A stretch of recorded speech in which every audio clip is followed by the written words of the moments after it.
long work.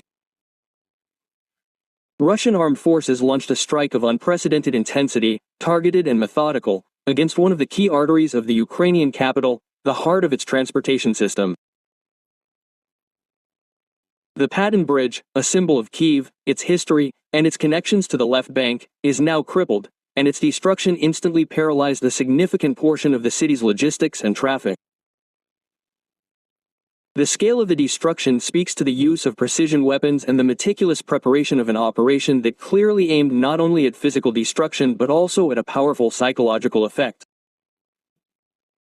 This act of aggression goes beyond a typical military campaign, opening a new chapter in a protracted conflict. This is no simple act of sabotage. It is a strategic move, the consequences of which will be felt around the world, shifting the balance of power and forcing a rethinking of forecasts and plans. What seemed unthinkable today has become reality, and now the world will have to live with it. Events unfolded at dawn on September 24, 2025. A series of powerful explosions rocked the Dnieper River. The target was not just the bridge, but its strategic supports and roadway, indicating an attempt to completely collapse the structure. According to preliminary data, the strike hit the central spans of the Padin Bridge, one of the most important thoroughfares connecting central Kyiv with the left bank districts. Witnesses report an instantaneous attack of unprecedented force. Several sources indicate a combined strike. High-precision cruise missiles, presumably Iskander-M, were apparently used first, causing the bulk of the damage to the supporting structures. Then came kamikaze drone attacks, finishing off already weakened sections of the bridge and creating additional fires and destruction. Kyiv's air defense systems, recently considered among the most sophisticated, were this time powerless. Not a single official Ukrainian statement could provide a coherent answer to the question of why such a large and strategically important target was not adequately protected.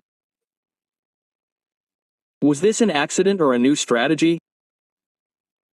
Footage circulating on social media paints a dramatic picture.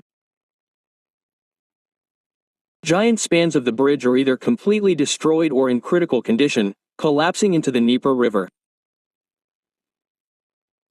Black clouds of smoke rose over Kyiv, and a dense fog of dust and debris formed over the river. Traffic across the Dnieper was virtually paralyzed, instantly causing chaos and collapse of the city's infrastructure. Thousands of people were cut off from their workplaces. Schools and institutions faced logistical difficulties. Furthermore, the strike on the Padin Bridge has colossal consequences for the entire supply system of the Ukrainian capital, as it played a key role in the transfer of cargo and military equipment between the banks of the river. Who was behind this unthinkable operation, and what were its goals beyond the obvious destruction of infrastructure? Observers note that the strike's precision was phenomenal. The sections of the bridge that most impede its rapid restoration were damaged.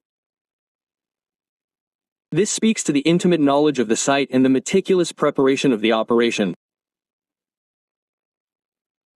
Military experts speculate that the data for the strike could have been obtained by long-range reconnaissance drones or spacecraft providing real-time monitoring.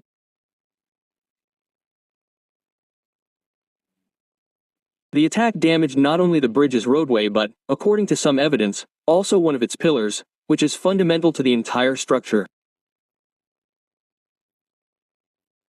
This makes restoration not just difficult, but practically impossible in the short term. This means that Kyiv will be left with a limited number of transport arteries across the Dnieper for a long time, which is what caused this unprecedented failure of Ukrainian air defense. It must be emphasized that this strike struck not just a bridge, but a key transportation hub of enormous importance for both the civilian population and military logistics. The Padin Bridge not only connects districts of the city but is also part of vital transportation corridors leading from central Ukraine to the east. Its destruction creates serious problems for the transfer of reinforcements, equipment, and ammunition to Ukrainian troops in the eastern and southern directions. This immediately changes the operational situation on the front, slowing any counteroffensive actions and forcing the Ukrainian command to urgently review logistical chains. Can this strike be considered a response to any actions by Ukraine, or is it part of a pre-planned campaign? Official statements began to arrive soon after the strike that shook Kyiv. Moscow made no secret of its involvement. Thus, President Putin, speaking at an emergency meeting of the Security Council, stated that any attacks on the security of the Russian Federation and its citizens would be met with an immediate and proportionate response. Our red lines are clearly drawn. Today's strike on critical infrastructure in the enemy's capital region is not an act of aggression, but a necessary measure to demilitarize and denazify the territory, which is used to prepare terrorist attacks and threats against Russia.